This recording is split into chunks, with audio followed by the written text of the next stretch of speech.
Assalamualaikum warahmatullahi wabarakatuh. Halo semuanya, perkenalkan nama saya Naila Tuniam. Saya dari program studi pendidikan bahasa Arab Fakultas Tarbiyah dan Keguruan UIN Syarif Hidayatullah Jakarta. Pada kesempatan kali ini, saya akan memaparkan materi mata kuliah psikologi pendidikan yang membahas tentang kecerdasan jamak, yaitu mata kuliah yang diampu oleh Dr. Erba Rozalina Yulianti untuk memenuhi tugas akhir semester saya.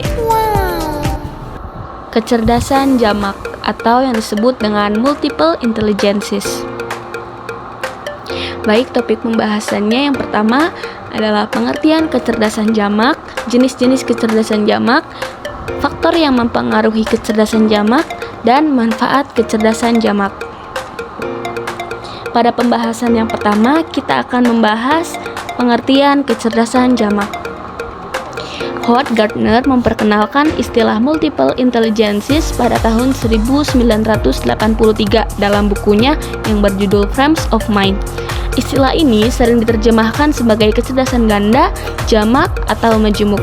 Intelijensi didefinisikan sebagai kemampuan untuk memahami konsep-konsep abstrak. Kecerdasan seorang tidak dapat diukur hanya melalui tes formal, karena kecerdasan bersifat dinamis dan terus berkembang. Kecerdasan bisa dilihat melalui kebiasaan, yakni perilaku yang dilakukan secara berulang. Sumber kecerdasan mencakup kreativitas dalam menghasilkan karya bernilai budaya serta kemampuan menyelesaikan masalah secara mandiri. Dukungan dari lingkungan termasuk orang tua, guru, dan sistem pendidikan sangat penting dalam membantu anak menemukan potensinya. Baik, pembahasan yang kedua yaitu jenis-jenis kecerdasan. Terdapat 9 intelijensi atau kecerdasan yang kemudian disebut multi-intelijensi.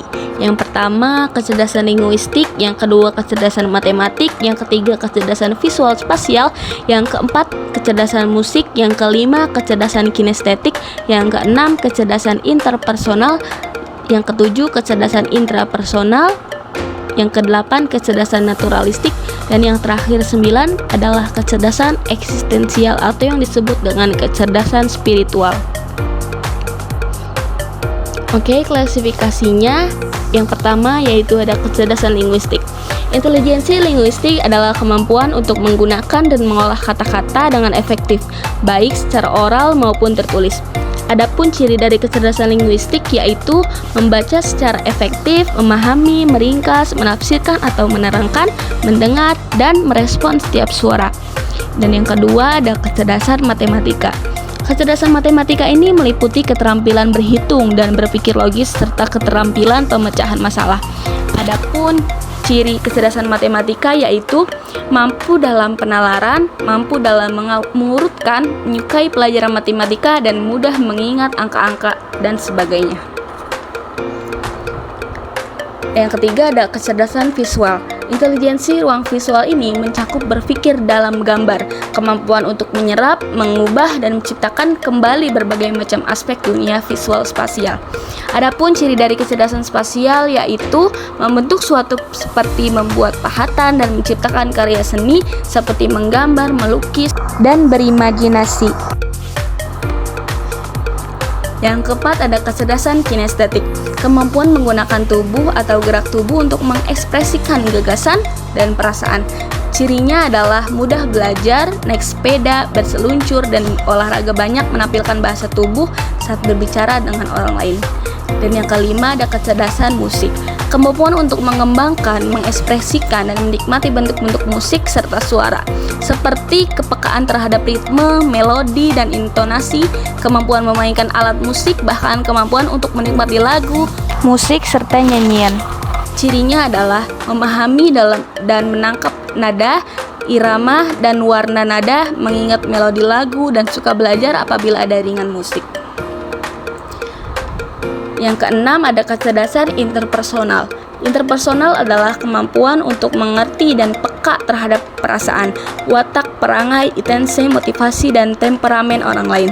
Adapun cirinya adalah menyukai aktivitas dan permainan bersama teman, memberikan nasihat kepada teman yang mengalami masalah. Dan yang ketujuh ada kecerdasan interpersonal.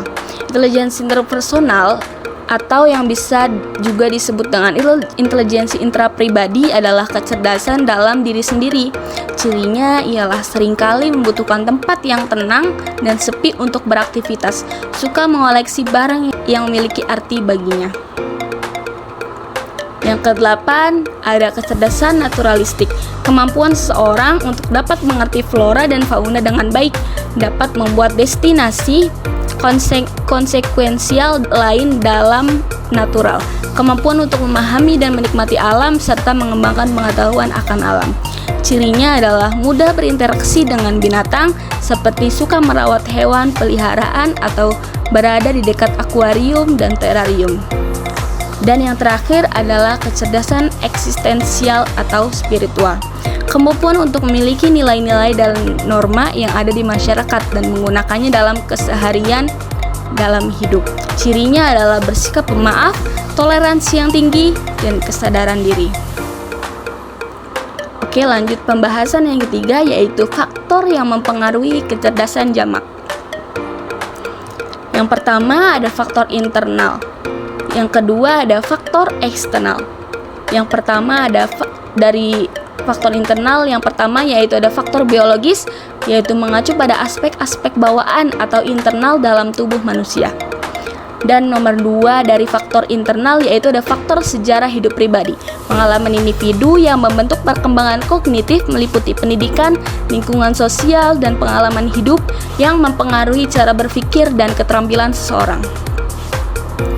Berlanjut ke faktor eksternal, yaitu ada 4, yaitu ada faktor latar belakang, faktor geografis, faktor keluarga, dan faktor situasional. Yang pertama ada faktor latar belakang dari faktor eksternal, yaitu mencakup konteks budaya, sosial, dan sejarah yang mempengaruhi pengembangan serta ekspresi berbagai jenis kecerdasan oleh individu atau kelompok. Dan dari faktor geografis yaitu merujuk pada kondisi lingkungan fisik dan lokasi tempat. Yang ketiga ada faktor keluarga dari faktor eksternal, yaitu memainkan peran penting dalam membentuk kecerdasan anak melalui interaksi sehari-harinya. Dan faktor situasional yang terakhir yaitu adalah merujuk pada konteks sosial dan budaya yang mempengaruhi individu pada waktu tertentu. Berlanjut ke pembahasan yang keempat, yaitu manfaat kecerdasan jamak. Nah, manfaat kecerdasan jamak ada 8. Yang pertama, bisa memahami keberagaman potensi individu. Yang kedua, pendekatan pembelajaran yang lebih personal. Yang ketiga, meningkatkan motivasi dan prestasi belajar. Yang keempat, memfasilitasi pengembangan kecerdasan yang beragam. Yang kelima, mendorong kreativitas dan inovasi. Yang keenam, pengembangan karir yang lebih sesuai dengan potensi. Yang ketujuh, mengurangi stres dan tekanan akademis. Dan yang terakhir 8 ialah membantu dalam hubungan sosial.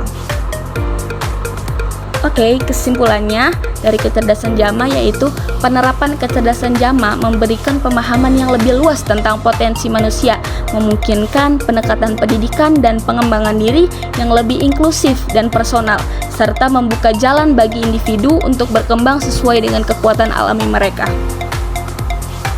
Oke, kita cukupkan. Sekian dan terima kasih. Sebelum saya akhiri, izinkanlah saya berpantun terlebih dahulu.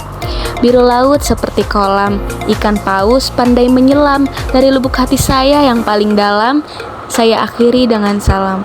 Wassalamualaikum warahmatullahi wabarakatuh.